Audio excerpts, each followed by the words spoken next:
এর আগেও এরকম ঘটনা ঘটেছে আমরা জানি, সোনাদিয়া পোর্ট নিয়ে প্রায় চুক্তির কাছাকাছি আমরা চলে গেছিলাম, সেখানে ভারতের চাপে সেখান থেকে বাংলাদেশ সরে আসতে বাধ্য হয়েছে।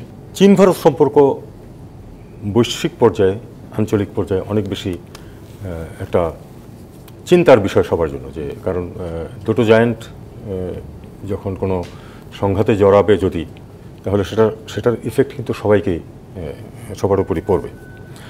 এখন ভারতের সাথে আমাদের সম্পর্ক, প্রথম কথা হলো যে আমরা কিন্তু, আমাদের প্রধানমন্ত্রী কিন্তু অপেক্ষা করেছেন ভারতের নির্বাচন হওয়ার জন্য, যদিও তিনি সরকার গঠন করেছেন কিন্তু অনেক দিন আগে, 5 মাস আগে অপেক্ষা করেছেন, কারণ তিনি প্রথমে ভারতেই যাবেন, তারপরে চীনে যাবেন, এটা ছিল সেট, এটা বোঝা যায়।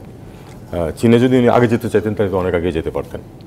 এবং চীন সফরের কিছুদিন আগে উনি ভারত সফরে গেছেন, এবং এটা ধরে নেওয়া যায় সহজেই, এবং এটা ভুল হওয়ার সুযোগ কম, যে চীন অবশ্যই তার সিকিউরিটি, ভারত অবশ্যই তার সিকিউরিটি কনসার্নগুলি আমাদের প্রধানমন্ত্রীকে বলেছে। এটা ওপেন মিটিংয়ে হবে না, 1-to-1 মিটিংয়ে এই ধরনের ইস্যুস সবসময় ডিসকাসড হয়। এবং যেহেতু প্রধানমন্ত্রী এর পরপরই চীন সফরে যাচ্ছেন, এবং চীন ভারতের জন্য একটা বিরাট একটা উৎকণ্ঠার বিষয়, কাজে অবশ্যই বাংলাদেশের প্রধানমন্ত্রীর কাছে ভারতের প্রধানমন্ত্রী নিশ্চয়ই তাদের কনসার্নগুলি বলেছেন, এবং সেটা বাংলাদেশ খেয়াল রাখবে, এটা প্রত্যাশা করবেন। নগদের কাছে সব গ্রাহকই প্রিয়, তাই তো সারা দেশে ক্যাশ আউট চার্জ সবচেয়ে কম।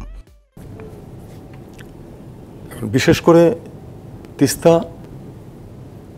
নিয়ে চীনের সাথেই তো আমরা প্রথমে কথাবার্তা বলেছি, আমাদের প্রজেক্ট, এটা কিন্তু চীনের প্রজেক্ট না, আমাদের প্রজেক্ট। প্রথম কথা বলেছি, তারপরে বোঝা গেছে যখন ভারতের পররাষ্ট্র সচিব এসে যখন ওই ইস্যু তুললেন এবং তারা ফাইন্যান্স করবেন এই কথা বললেন, তখনই কিন্তু আমি এবং আরও অনেকের এরকম মনে হয়েছে যে জিনিসটা বোধহয় ঝুলে গেল, আর হলো না। কারণ এটা চিকেন স্নেকের কাছাকাছি, সেখানে চীনাদের একটা দীর্ঘ উপস্থিতি ভারত তার নিরাপত্তার জন্য হুমকি মনে করতেই পারে, এবং করেছে। তারা চায় না যে চীন এখানে ইনভলভ হোক, এবং এটা সহজেই বোঝা যায় যে সরকার, ভারত অসন্তুষ্ট হবে তেমন কোনো প্রকল্পে এগোবেন বলে আমার মনে হয় না, আরও অনেকেরই এরকম মনে হয় না। কাজেই আসলে যখন চীনে গেছেন আমাদের প্রধানমন্ত্রী, ততক্ষণে এটা কিন্তু পরিষ্কার, আমাদের পররাষ্ট্রমন্ত্রীর বক্তব্য থেকেও এটা মোটামুটি ক্লিয়ার হয়েছে যে আসলে চীনের এখানে আর কোনো সম্ভাবনা নেই। এটা অবশ্যই চীনকে অসন্তুষ্ট করে থাকবে, কারণ এর আগেও এরকম ঘটনা ঘটেছে আমরা জানি, সোনাদিয়া পোর্ট নিয়ে প্রায় চুক্তির কাছাকাছি আমরা চলে গেছিলাম, সেখানে ভারতের চাপে সেখান থেকে বাংলাদেশ সরে আসতে বাধ্য হয়েছে।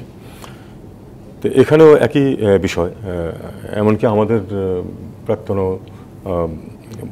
পরিকল্পনা মন্ত্রী বলেছেন যে ভারতের যে বিউরোক্রেসি এবং তাদের যে সিস্টেম, যদি এটা ভারতের সহায়তা করতে হয় তাহলে এটা হবে না, চীনারা আসলে তাড়াতাড়ি হবে। এবং চীন হয়তো আশা করছিল যে আমরা কিছু একটা ব্যাপারে করতে পারবো, কিন্তু সেটা সম্ভব যে হবে না সেটা তারা অবধারিত বুঝতে পেরেছে। তার কারণেই কি শীতলতা কিনা, এটা হয়তো আরেকটু সময় লাগবে আমাদের বুঝতে। তবে পুরা সফরটা আরো অনেক সাবলীল হতে পারতো বলে আমার মনে হয়। কোথায় যেন একটা শীতল, মানে জড়তা, কোথায় যেন একটা সমস্যা আছে, গেম চেঞ্জার ইত্যাদি বলেছিল, কিন্তু এগুলি কিন্তু কথার কথা।